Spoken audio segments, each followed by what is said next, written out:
Pokemon Scarlet and Violet has only been out for a day. There's no way anyone has learned how to shiny hunt already. Oh. Neat. So, Anubis is at it again at Sabuna Switch, getting into the new Pokemon games, finding out how shiny hunting works, and that is what we're going to be breaking down in this video, but we're also going to be applying it for ourselves, because the big thing about shiny hunting in Pokemon Scarlet and Violet is going to be through the mass outbreaks. So if you find out how to manipulate mass outbreaks, you're going to find out how to get more shiny Pokemon, and that's actually how I got my Dunsparce. So if you enjoyed the video, don't forget to leave a like, share it with your friends, and comment your thoughts down below. Now, if you don't know how shiny Pokemon work, here's the rundown. A Pokemon has a roughly 1 in 4,100 chance of spawning shiny, and this is called a roll, like you're rolling a dice to get a number. And you can do things inside the game that add extra rolls to that, and that is going to increase the chance of getting a shiny Pokemon. And then we have a handy dandy little table over here on the right. So if you get an extra roll through various methods, you can bring that down to 1 in 2,048. And if you get multiple rolls, it's going to drop down. Now, as you can see, the more rolls you add, the less it impacts, because now you're going from 1 in 4,000, 2 in 4,000, 4 in 4,000, and so on, and that's how the numbers are going to work. So, you don't have to stack every possible bonus, since it isn't going to give you as much of an advantage, but you can see there are some pretty big ways of influencing getting shiny Pokemon. Now, there's also a mechanic called shiny locking. The Pokemon is directly programmed to never be shiny. All static encounters, NPC trades, and NPC gifts are shiny locked. So the 4 sub-legendaries, Koraidon, Miraidon, X-Titans, and Gimmighoul, these are static encounters. Also, there's in-game trade NPCs, as well as NPC gifts. These will never be shiny.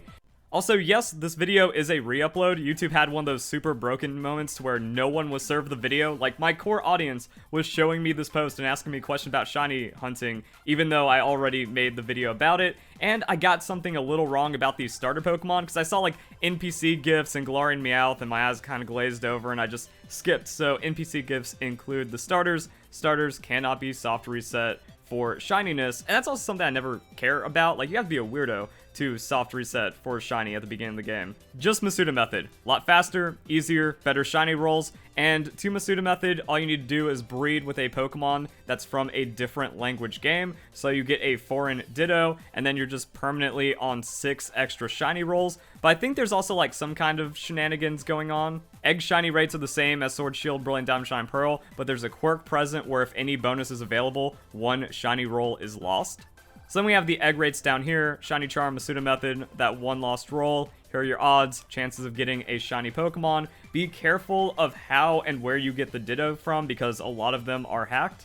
If it doesn't have 5 or 6 IVs, you're good to go. If it does, then it's hacked and you should immediately release it. If not, you're a scumbag for cheating. And why are you even shiny hunting or looking up shiny guides if you're using hacked Pokemon to begin with? It doesn't make sense. Now, if we look at the chart, outbreaks are mentioned a lot, and it says 30 through 59 cleared, 60 plus cleared.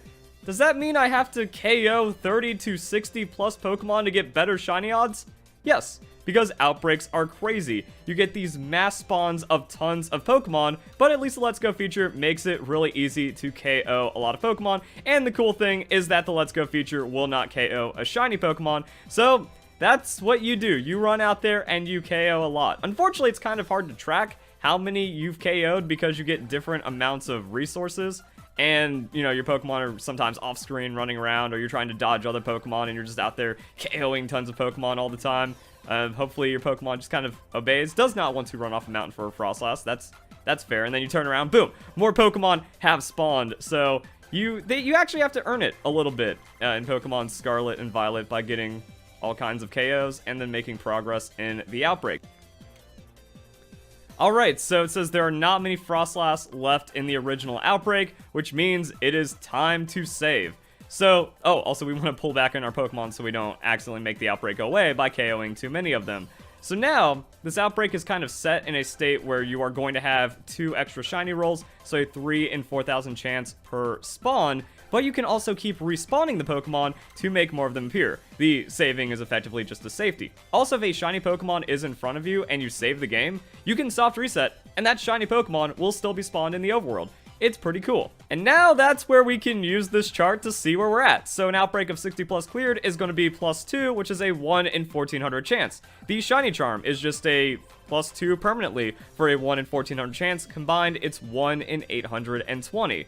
So by catching all the Pokemon in the game, you can cut down on the odds quite a bit. And it means, like, as you're setting this up, you're effectively always at 60 plus until you get both combined. Even better, when picnicking, you can make sandwiches. So sandwiches will give you +1 shiny roll per level, and at everything combined, shiny charm, outbreak, sparkling power, you'll have a 1 in 500 chance of getting a shiny Pokemon, and if it's the outbreak of a Pokemon you want, those are going to be really good odds.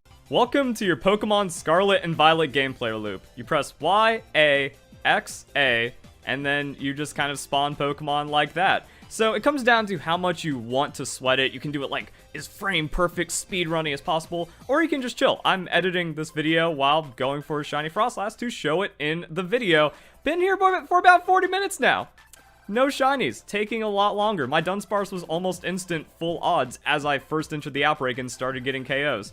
So that's kind of interesting, and it means, yeah, shiny charm going to help a lot, food power going to help a lot. Problem is, you need Herba Mystica for the sandwiches, and you need to farm 5-star raids, which means having strong Pokemon, and also just a lot of power in general, money to get competitive items, or EVs, and then bottle caps for IVs. So everything is going to come together. You need a money-making guide, an experience guide, a competitive guide, a raid guide, and then eventually you get some Herba Mystica.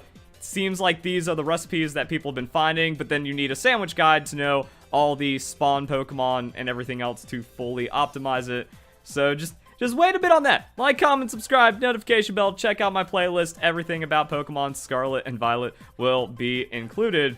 But that's most of it for just shiny hunting, and at the same time, you can just apply the other shiny rates, run out into the wild, find spawns of like 5 groups of the same species of Pokemon, and then you can get a shiny that way, like I did with Drifblim. Shinies are just good. It seems like you actually have the least amount of fun going for shiny when you're trying to target it, and it takes over 30 minutes. I've been here for an hour and a half and still no shiny Pokemon, so I've gotten desperate. I am sweating it out. I got an encounter power sandwich for Ghost. I also found the best location to get the most spawns, but this is going to change from location to location as well as mass outbreak to mass outbreak.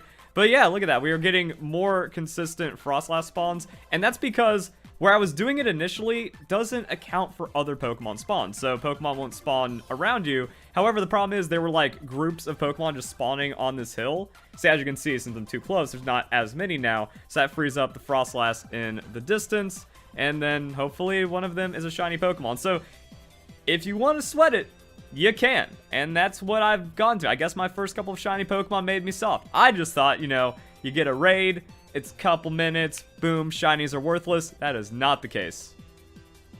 Wait, there it is! Oh, I'm goated! Wait, save. Don't get too excited. Always remember to save. Oh, if this thing despawned, I will cry. No! Get over here! Get back here! Up! Yes. Yes! Yes! Make sure you have Pokeballs and everything else. So that's how you do it, boys! Ah, quick ball. Does Frostlass love me?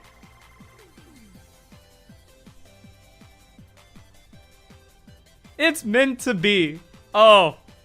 I honestly thought I was going to have a lame reaction, because, like, shinies, you just do them, and then you get them, and they pop up. And no, that still had to earn it, boys. Still had to feel it. Oh my goodness. So, tell me what you guys think. Comment your thoughts down below. How do you feel about shiny hunting? I was getting, like, super down on it, but hey, if it works, it works. And then that was kind of fun. I did the sandwiches. I did a little bit of picnicking. We kind of got this to happen. And then that kind of also goes back to the guides, because learning how to manipulate, spawn, and do things with mass outbreaks is also going to make shiny hunting a bit different. And we don't have those details. It seems like every day you get a new batch of mass outbreaks or something, but I don't know time skipping, if there's a penalty to it, how that affects things. if there's a time skipping thing like in Pokemon Sword and Shield where you can time skip and then not have any penalty or anything like that. So game came out yesterday. We are still working on the crazy stuff,